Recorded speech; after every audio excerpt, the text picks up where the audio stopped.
not a game, it's a rich thing. उसकी चीखें चारों तरफ गूंज रही थी। इनमें कर्ब भी था, बेबसी भी थी, लुटे अरमानों की बेमुराद ताबीरें भी थी। इन चीखों पर कोई कान नहीं धर रहा था। वहाँ मौजूद सारे ही लोग गोया अंधे बहरे हो गए थे या फिर इंसानों के रूप में मशीनी रोबोट बन गए थे। उन लोगों में मर्द भी थे, औरतें भी। इन सब के चेहरे मास्क में छुपे हुए थे। महज इनके लिबास और हुलिये से इनकी जिन्स का अंदाजा होता था। दो बड़ी ही कदावर औरतों ने सिर झुका रखा था और इसे कहते हुए एक बड़े से कमरे में दाखिल हो रही थी। कमरे के साथ सामान से जाहिर होता था कि वो एक ऑपरेशन थिएटर है। एक बड़ी सी मेज़ पर सर्जरी के औजार रखे हुए थे। मेज़ के ऊपर बहुत तेज़ रोशनियां जल रही थी। मास्क में चेहरा छुपाए नहायत डरावने हुलिये के लोग इस मेज़ के इर्द गिर्द खड़े थे और इसकी तरफ हुंकार नज़रों से घूर रहे थे। वो हाथ पाँव मार रही थी, इन जालिम औरतों के शिकंजे से आज़ाद होने की कोशिश कर रही थी। वो गहरे दुख से चीखते हुए बोली, खुदा के लिए मुझे छोड़ दो, इसे दुनिया में आने से मत रोको। एक औरत क्रस्त लहजे में गुर्रा कर बोली, तुम्हारा जुर्म नाकाबिले माफ़ी है। तुमने अपने शोहर को धोखा दिया है, इसके इल्म में लाए बगैर माँ बनने की गलती की है। इस गलती की सज़ा तुम्हें मिलेगी, तुम्हें भी और बच्चे को भी। नहीं, वो हलक फाड़ के चिल्लाई, तुम्हें अल्लाह का वास्ता मेरे बच्चे के साथ ऐसा जुल्म मत करो। मुझे चाहे उम्र भर के लिए इस जिंदान में डाल दो।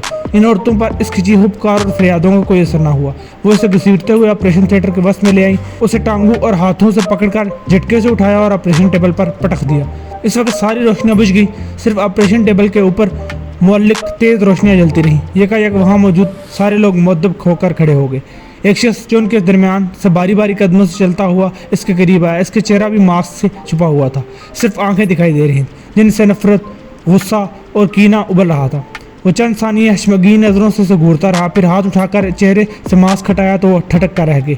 नहायत खौफ से इसके चेहरे पर हवाइयाँ उड़ने लगी। वो शख्स इसका शोहर फाहिर अली सैयद था। वो दरश लहजे में गुर्राया, नूर बानो, तू क्या समझती थी मेरी आंखों में धूल झोंक कर इस बच्चे को जन्म दे सकेगी? हरगिज़ नहीं। सबसे पहले तुझे इस बात का हिसाब देना होगा कि ये बच्चा किसका है। वो कपकपाती हुई आवाज़ में बोली, खुदा के लिए मेरी हया और पाक दामनी पर कीचड़ मत उछालें, आपके सिवा किसी ने मुझे छुआ नहीं है। इसने कहका लगाया, एक तवील अरसे से तुम सादत खान चंगेज़ी जैसे अयाश परस्त शख्स की सेक्रेटरी बन के काम कर रही हो। सुबह से शाम तक उसी के पास होती हो, इसके बावजूद पाक दामनी का ये दावा कौन पागल मान लेगा? वो नफरत से होंठ चुबाते हुए बोली, आप कितने बड़े मुनाफिक हैं।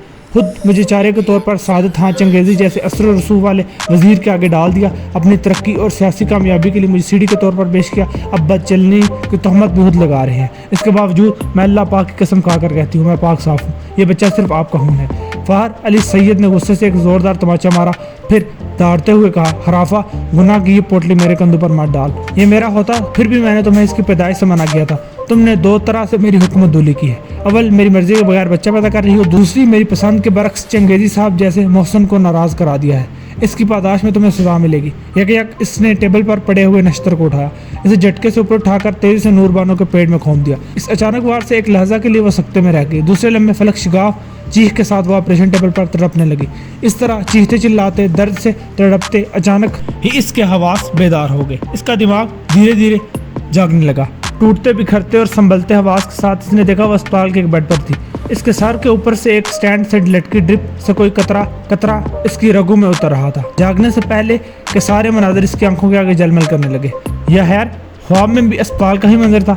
जागने के बाद भी वो किसी अस्पताल के बेड पर थी। चंद सानिये पहले इस ख्वाब के खौफनाक असरात से अभी तक इसका बदन कांप रहा था।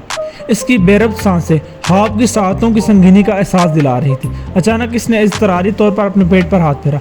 ख्वाब में शोहर ने जिस नश्तर से इस पेट पर वार किया था, इसका जख्म देखने के लिए एक झटके से कंबल हटा के देखा। इसका पेट साफ था। इसने बेख्तियार एक तमानियत भरी सांस ली। जब इसके हवास दुरुस्त हुए तो इसने ख्वाब पर गौर किया। एकाएक इसके दिमाग में एक जमाका सा हुआ। इस ख्वाब के अलावा भी ये याद आया कि वो हकीकत में अस्पताल के बेड पर क्यों लेटी हुई है। इसके दिमाग में सादत खान चंगेज़ी और फाहिर अली सैयद के नाम गूंजने लगे। इन दोनों की वजह से इसने कामयाबी और खुशहाली का बुलंद मकाम हासिल किया था। इन दोनों की वजह से ही वो जिल्लत और तबाही के दहाने तक पहुंची थी। अस्पताल के बेड पर लेटे लेटे माजी के सारे वाक़यात किसी फिल्म की मानिंद इसके दिमाग की स्क्रीन पर चलने लगे। वो हाल और माजी के दोराहे पर खड़ी अपने गुजारे हुए दिनों के मनाजर खुद ही देखने लगी। मलिक ज़मान शाह की हवेली के वसी लान में रात के इस पैर एक समा बन गया था। ढोलक की थाप पर लड़कियां शादी के गीत गा रही थीं। गीत के बोल ऐसे थे कि सुर कभी ऊंचे निकलते कभी नीचे। लड़कियां इसी रिदम के साथ तालियां बजा रही थीं। ढोलक की थाप, गीत की लय और तालियों की आवाज़ में एक तनासुब और आहंग था। गीत गाने वाली लड़कियां इसी बस्ती की रहने वाली थी। वो मलिक ज़मान शाह की बेटी शाहीना की सहेलियां थी। ये महफिल शाहीना की शादी के जश्न के सिलसिले में सजाई गई थी। मलिक ज़मान शाह इलाके का अमीर कबीर और बाअसर शख्स था। इसकी बेटी की शादी में शिरकत के लिए आम लोग नहीं आए थे। बस्ती के हासास लोग थे। ज्यादातर शहर से ऊंची आन और बड़ी आन बान के लोग आए थे। लड़कियों के बीचों बीच बुलंद से तख्त पर शाहीना दुल्हन बनी विराजमान थी और उसी लिबास में बड़ा सा घूंघट निकाले अपनी संगियों के संगीत से लुत्फानंदोज हो रही थी। वहाँ से 12-15 गज के फासले पर शहर से आए खास मेहमान कुर्सियों पर बैठे हुए थे। इनमें एक खास मेहमान फाहर अली सैयद भी था। वो बड़ी महवियत और निगाह शौक से लड़कियों के जुर्मट में एक चांद से चेहरे को देख रहा था। वो लड़की सबसे नुमाया थी, जैसे सितारों के हजूम में पूरे दिनों का चांद। मलिक ज़मान शाह इसके करीबी सोफे पर विराजमान था। अपने मेहमान की आंखों में मचलते शौक से इसकी दिली कैफियत बाम किया था। वो हंसते हुए बोला, अपने शाह साहब बहुत देर से देख रहा हूँ, किसी चेहरे से निगाह नहीं हट रही, क्या इरादे हैं? इसने खोए खोए लहजे में कहा, इरादे नेक है मलिक साहब, बस मेरे दिल की दुनिया कुछ अतल फतल सी हो गई है। ये मिल जाए तो शायद करार आ जाए। तुम्हारा मतलब है इसे अपनी शरीक हयात बनाना चाहते हो? मलिक ज़मान शाह ताज्जुब से बोले, मत भूलो कि तुम शादीशुदा हो। अरे मलिक साहब, क्यों दिल तोड़ने वाली बातें करते हो? इसने कहका लगाया, शादीशुदा हूँ, बूढ़ा थोड़ी हूँ, अभी मेरी उम्र 40 साल से कम है। अच्छा खासा हैंडसम बंदा हूँ, दौलत हसीयत और शोहरत भी कम नहीं। मलिक ज़मान शाह ने जवाबी कहका बुलंद किया, मैं मानता हूँ तुम किसी भी लड़की के लिए एक पुरकशिश पैकेज हो, मगर सच सच बताओ, क्या तुम वाकई संजीदा हो? इसने अपने सामने कुछ फासले पर मौजूद इस पैकरे नाज को भरपूर नजरों से घूरा, फिर एक गहरी सांस लेकर कहा, मैं सच कह रहा हूँ मलिक साहब, इस लड़की में खुदा जाने कैसी कशिश है, मैं बहुत संजीदगी से इस बारे में गौर कर रहा हूँ। कौन है ये लड़की? इस बस्ती की है, शाहीना बेटी की हाथ सहेली है, अक्सर हवेली में आती रहती है। इसका बाप डाखाने में मामूली मुलाजिम है। आपका इस इलाके में खास असर व रसूख है। आप बात चलाएंगे तो मामूली मुलाजिम क्या, कोई बड़ा साहब भी इनकार नहीं कर सकेगा। मलिक ज़मान शाह ने एक हंकार भरा सिगरेट जला के गहरे गहरे कश लेते हुए वो किसी सोच में डूब गया। बस्ती में शाहीना की बहुत सी सहेलियां थीं। इनमें नूर बानो ऐसी थी जिससे इसका ताल्लुक बहुत गहरा था। दोनों एक गली में रहती थी। फर्क ये था कि एक मलिक ज़मान शाह की वसी और इस हवेली में रहती थी, दूसरी इससे ज़रा फासले पर एक छोटे से घर में रहती थी। दोनों ने एक ही स्कूल से मैट्रिक तक पढ़ा था। इसके बाद बस्ती से 10 मील दूर शहर के गर्ल्स कॉलेज में इकट्ठे दाखिला लिया। शाहीना के बाबा मलिक ज़मान शाह ने बेटी को लाने और ले जाने के लिए गाड़ी मुकर्रर कर रखी थी। इस तरह नूर बानो को भी बस्ती से इतना दूर जाके कॉलेज में पढ़ने का मौका मिल गया था, वरना इसके बाबा अमानुल्लाह की माली हैसियत ऐसी नहीं थी कि गाड़ी का इजाफी खर्च बर्दाश्त कर सके। एफए करने के बाद शाहीना की शादी की बातें होने लगी। बस्ती के एक मालदार और ऊंची जात के खानदान में इसका रिश्ता तय हो गया। इसका होने वाला शोहर बड़ा ही गबरू और खूबरू नौजवान था। शाहीना की सारी सहेलियां इसके अच्छे नसीब पर रश्क कर रही थी। नूर बानो भी खुश थी, साथ ही दिल में तमन्ना करती कि काश इसकी ज़िंदगी में भी ऐसा खूबसूरत और अमीर कबीर जवान आ जाए। फिर ये सोचकर दिल बुझ सा जाता कि शाहीना बड़े घर की बेटी है। मलिक ज़मान शाह की दौलत और हैसियत की लोग मिसालें देते हैं, जबकि इसका बाप अमानुल्लाह एक मामूली क्लर्क था। 3 कमरों का छोटा सा घर था। ऐसे में खुदा जाने इसके ख्वाबों की ताबीर कैसे होगी। शाहीना की शादी की तारीख पक्की होगी, ज़ोरों शोर से तैयारियां होने लगी। नूर बानो अक्सर शाहीना के पास हवेली में चली जाती। मलिक ज़मान शाह अपनी बेटी के जहेज़ की सूरत में जो सामान शहर से लेकर आए थे, इसे देख देख कर वो आहें भरा करती। बज़ाहिर चेहरे पर खुशी से जाकर शाहीना के सामान की तारीफ़ें करती, लेकिन दिल अपनी बेकसी और एहसास महरूमी से कट कर रह जाता। शादी का दिन भी आन पहुंचा। मलिक ज़मान शाह ने ऐसी धूमधाम से बेटी की शादी की कि बहुत दिनों तक लोगों में इसका चर्चा रहा। फिर सब भूल भाल के अपने अपने मामलात में मशगूल हो गए। एक शख्स मगर ऐसा था जो किसी चांद से चेहरे का अक्स से जमाल भूल नहीं पाया था। वो फाहिर अली सैयद था। नूर बानो की शो अदाई ने इसके दिल पर ऐसा असर किया था कि शहर वापस जाकर वो बहुत दिनों तक इसके तस्वर में खोया रहा। कोई 10 दिन बाद की बात है। एक शाम नूर बानो अपने आंगन में बैठी किताब पढ़ रही थी। मलिक ज़मान शाह की हवेली से एक खादमा बुलाने के लिए आई। शाहीना बेटी अपने मेके से आई है, वो नूर बानो को बुला रही है। शाहीना की आमद का सुनकर नूर बानो खुशी से खिल उठी और दौड़ती हुई हवेली पहुंच गई। शाहीना जर्क बर्क और जन जन करते हुए वरात के साथ इसके गले लगी तो बदन से उठती बीनी बीनी खुशबू ने नूर बानो के मशामे जां तक को मुअत्तर कर दिया। शाहीना की खुशी इसके चेहरे से फूट पड़ रही थी। इसके पास सुनाने के लिए बहुत सी बातें थी। नूर बानो के पास शरारत से भरे मुतअद्दिद सवालात थे। वो दोनों बड़ी देर तक कमरे में खुसर फुसर करती रहीं। शाहीना को ज़िंदगी की इस नई शुरुआत की रंगीन बातें, प्यार भरी गातें बताने के लिए नूर बानो जैसी हमराज सहेली दरकार थी। वो गैर मानूस जज्बाती कैफियत के ज़रिए असर 10 दिनों की रुदात सुनाती रही। शाहीना ने कुछ ऐसी रंगीन और संगीन बातें भी रुदात में कह दी थी कि नूर बानो को अपनी कानों की लोएं तपती हुई महसूस होने लगी थी। बहुत देर बाद शाहीना बोली, नूर बानो चल बाहर खुली फिजा में कुछ चहलकदमी करते हैं। हवेली के सामने वसी सब्जादार था। इसके आसपास पलवारियाँ थी। ایک طرف پوش تھا، وہاں سے طویل ڈرائیو وے مین گیٹ تک جاتا تھا۔ دونوں سرسبز لان پر چہل قدمی کرتے ہوئے بند کمرے کی ادھوری باتیں پھر سے کرنے لگی۔ نور بانو ایک دبی سی آہ بھر کے بولی، شاہینہ تم کتنی خوش قسمت ہو، آنکھ کھولتے ہی تم نے راحتیں دیکھی ہیں، جو بھی خواہش دل میں پیدا ہو وہ پوری ہو جاتی ہے، اب ایسا شاندار دلہا بھی مل گیا ہے، میں تو رشک سے مری جا رہی ہوں۔ شاہینہ ایک ادائے ناز سے ہنستے ہوئے بولی، ارے اے نور بانو بس کرو، اتنا افسوس مت کرو، کہیں مجھے سچ مچ یقین نہ ہو جائے کہ تم حسرت سے جل رہی ہو۔ وہ ایک گہری سانس لے کر کھوئے کھوئے لہجے میں بولی، مجھے تمہاری خوشیوں سے جلن کیوں ہوگی شانو، بس یہ تمنا ہے کہ مجھے بھی ایسا ہی شوہر ملے جس کے پاس بڑی سی گاڑی ہو، میں اس میں بیٹھ کر دور دور سیر کے لیے جاؤں، بے شک بنگلہ کوٹھی نہ ہو مگر ایک بڑا سا مکان ہو، سر شام جس کے لان میں بیٹھ کر چائے پیوں اور اپنے بچوں کو کھلے سبززار میں کھیلتے ہوئے دیکھوں۔ میری دعا ہے نور بانو کہ تمہیں ہر شے مل جائے جس کی تم تمنا کرتی ہو۔ اسی وقت اس حویلی کے مین گیٹ میں ایک چمچماتی ہوئی گاڑی اندر داخل ہوئی۔ یہ گاڑی اتنی شاندار تھی کہ دونوں اسے دیکھتی رہ گئی۔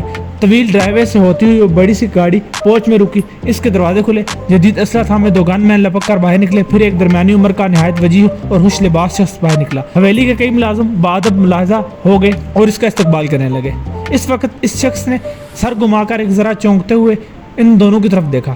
نور بانو پر اس کی نظر پڑی تو ایک دم ذرا ٹھٹک گیا، پھر ایک شانے بے نیازی سے چلتا ہوا ملازمین کے جلوے میں سے دروازے سے اندر داخل ہو کر اوجھل ہو گیا۔ نور بانو کو وہ شخص کچھ مانوس لگ رہا تھا، اسے محسوس ہو رہا تھا کہ اسے کہیں دیکھا ہے، لیکن کہاں دیکھا ہے یہ یاد نہیں آ رہا تھا۔ اس نے شاہینہ سے پوچھا، وہ بولی، یہ فاہر علی سید صاحب ہیں، بابا کے دوست، ملک کی ایک بڑی سیاسی جماعت کے رہنما ہیں۔ وہ دونوں پھر سے باتوں میں مصروف ہو گئے۔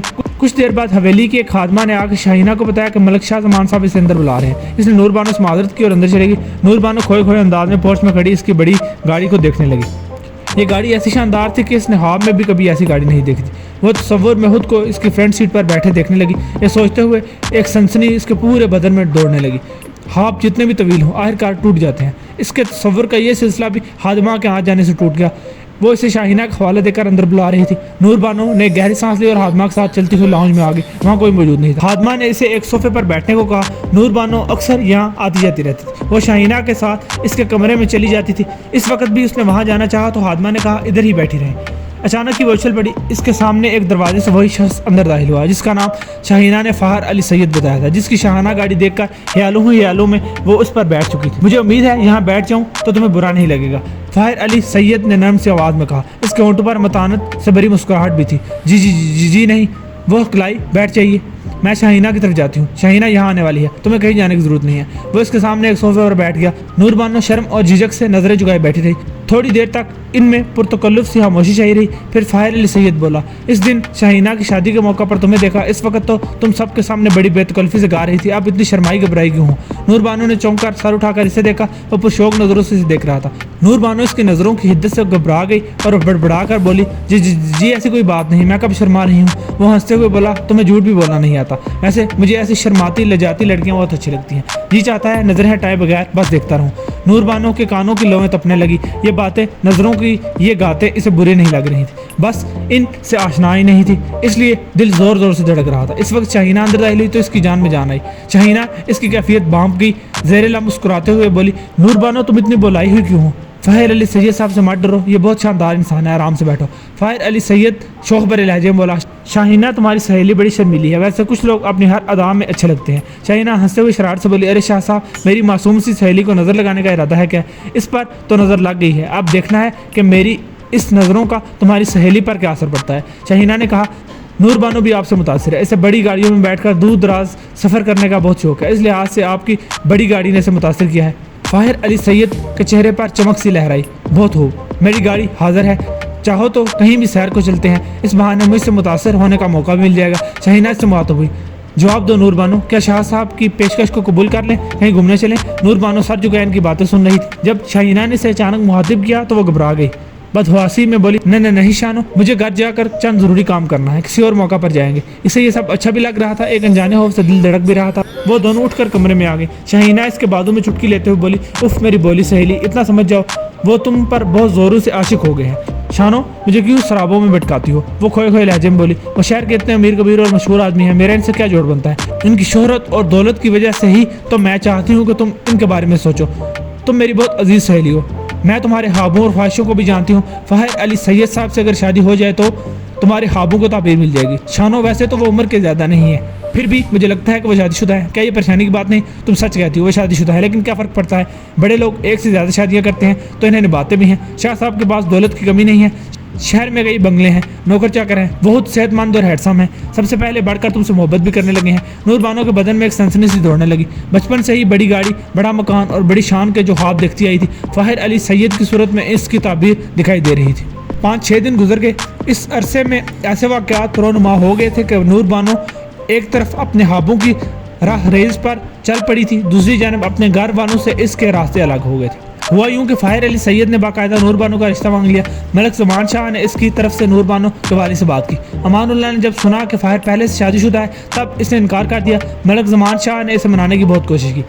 फाहिर अली सैयद की ऊंची हैसियत और दौलत के बहुत कसीदे पार डाले। इनका तकाजा हद से बड़ा, तो अमानुल्लाह ने मजबूर होकर कह दिया कि अपनी बीवी और बेटी से बात करेगा, इसके बाद हतमी जवाब देगा। अमानुल्लाह ने बीवी से बात की तो उसने नूर बानो से पूछा। नूर बानो को पहले से ही सब कुछ पता था। इसने शाहीना को अपनी रजामंदी दे दी। फाहिर अली सैयद की वजाहत ऊंची हैसियत और चमचम करती गाड़ी इसका पहले से शादीशुदा होना पर्दे में डाल चुकी थी। वही सही कसर शाहीना ने इसका ज़हन बनाकर पूरी कर दी थी। नूर बानो ने मांग पूछने पर बता दिया कि वो इस रिश्ते से खुश है। फाहिर अली सैयद की शादीशुदा होने से वो बिल्कुल भी हाइफ नहीं है। इसके अब्बा को तवक्को थी कि बेटी रिश्ते से इनकार कर देगी। इसी बुनियाद पर वो मलक ज़मान शाह को मना कर देगा। इसे क्या पता था कि ख्वाबों की असीर नूर बानो और फाहिर अली सैयद को अपनी उमंगों का महफल बना चुकी थी। अमानुल्लाह को जब पता चला कि नूर बानो रिश्ते से खुश है तो वो दंग रह गया। शदीद तैश की हालत में खुद बेटी से बात की। नूर बानो ने पूरे एतमाद से कह दिया कि फाहिर अली सैयद की बीवी बनने पर इसे कोई इतराज नहीं। अमानुल्लाह का दिमाग उलट गया। गुस्से से चीख कर कहा वो इस रिश्ते पर राजी नहीं है, बस ये इसका आखिरी फैसला है। नूर बानो को शाहीना ने पहले ही पट्टी पढ़ा रखी थी। वो चुपके से हवेली में जाकर मलक ज़मान शाह से मिली, अपने बाबा के हतमी फैसले से आगाह किया। मलक ज़मान शाह ने गंभीर लहजे में पूछा, क्या तुम अपने बाबा को और अपने घर वालों को हमेशा के लिए छोड़ सकती हो? इसके दिलो दिमाग पर फाहिर अली सैयद का बू सवार हो चुका था। उसने बिला तामुल जवाब दे दिया, अपने घर वालों से बिछड़कर मुझे बहुत दुख होगा। शादी के बाद मैं इन्हें मना लूंगी। मुझे यकीन है कि मेरी कामयाबी और खुशहाली देखकर बाबा मुझे माफ कर देंगे। नूर बानो का वाज़ेह जवाब सुनने के बाद मलक शाह ज़मान के लिए कोई मुश्किल नहीं थी कि अमानुल्लाह से दो टोक बात कर ले। उन्होंने अमानुल्लाह को बुलाकर दबंग अंदाज में कहा, अमानुल्लाह तुम मुफ्त में जिद कर रहे हो, तुम्हारी बेटी इस रिश्ते से खुश है। तुम शुक्र करो कि इतने मशहूर और मालदार शख्स से तुम्हारी रिश्तेदारी हो रही है। अमानुल्लाह खुश्क लहजे में बोला, मलक साहब मैं जिद से काम नहीं ले रहा। मुझे ऐसा लग रहा है मेरी बेटी के लिए रिश्ता खुशियाँ नहीं लाएगा। तुम बेकार के वहम में मत पड़ो, मुझ पर भरोसा करो, तुम्हारी बेटी के नसीब अच्छे होंगे। मजीद इनकार करोगे तो बेटी पर जुल्म होगा। अमानुल्लाह ने बेटी के तेवर देखे तो मलक ज़मान शाह जैसा बाअसर शख्स भी इसकी हिमायत में खड़ा था। ऐसे में मजीद मुखालफत से नूर बानो बागी हो सकती थी। इस तरह मुफ्त में सारे इलाके में रुसवाई का एहतमाल था। इसने दिल पर पत्थर रखकर फाहिर अली सैयद से शादी की बात मान ली। फिर झटपटे में तारीख तय हुई। फाहिर अली सैयद बारात लेकर आ गया। इस शादी में नूर बानो बड़ी सजी सजाई गाड़ी में बैठकर शहर पिया देश पधार गई। अमानुल्लाह ने बेटी को रुखसत करते हुए सर्द लहजे में कहा, बानो मेरी दुआ है तुम्हारे नसीब अच्छे हों। एक बात याद रखो, मैं आज भी इस रिश्ते से मुतमईन नहीं, तुम्हारी जिद के आगे मजबूर होकर राजी हुआ। आइंदा कभी अपने फैसले पर पछतावा हो और आंसू पूछने के लिए हमारे दामन तलाश मत करना। वहीं शहर में इसका मदावा ढूंढ लेना। यूं समझ लो आज से तुम हमारे लिए मर गई हो।